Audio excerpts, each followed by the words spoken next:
السلام علیکم ورحمۃ اللہ وبرکاتہ. الحمدلله ثم الحمدلله. اروپا میشتو نه ډیره زیاته مننه د ستاسو یوه روپۍ چې تیر کال زه درغلی وم نن رسما ماته تسلیمیږي د حیات الله هاشمي لخوا نه د تیش دپاره د شفاخانې د جوړښت دپاره د عطا فاونډیشن اکاونټ کې په عزیزي بانک کې جمع کړلی رسید به تاسو سره په شیر کوم یې وګورئ. حیات الله هاشمي هغه سړی دی، هغه شخص دی چې ما سره یې نه ستړي کېدونکې هلې ځلې وکړې، بلکې 15,000 ایرو هم دلته نقدن موږ سره کومه مرسته چې کړې ده او داسې نور ورونو هم کړې ده.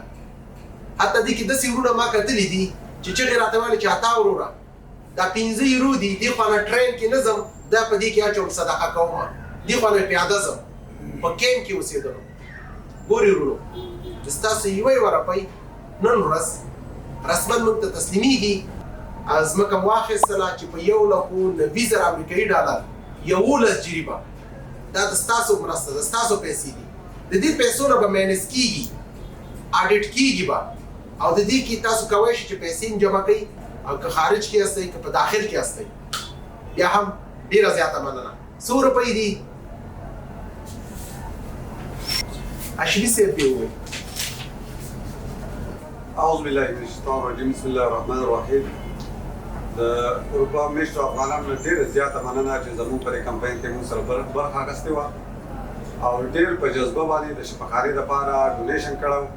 الحمدلله هغه ځمکه مو شوه الحمدلله او هغه پیسې چې کومې وې هغه ما سره وې، زه د هغې مسؤل وم او ما نن په رسمي توګه عطاالله فاونډیشن ته وسپارلې په عزیزي بانک کې په ننګرهار کې.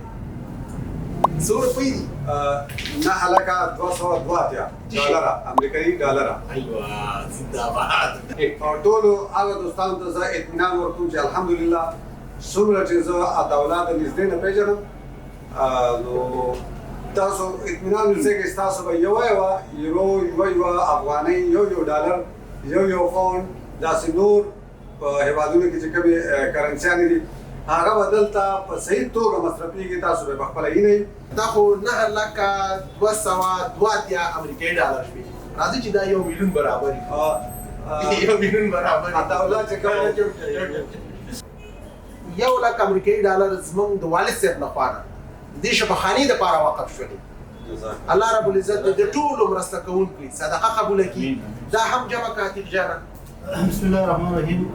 نامه همکارانو د زبان په نمایندګۍ باندې زه به ووایم چې د حیات الله هاشمي ورور لخوا نه عطا فاونډیشن اکاونټ ته د ANC هاسپټل پروجیکټ دپاره 9,282 امریکایي ډالر جمع شو. موږ یې تاییدوو. تاریخ چې کوم دی 5 سپتمبر 2023 11:23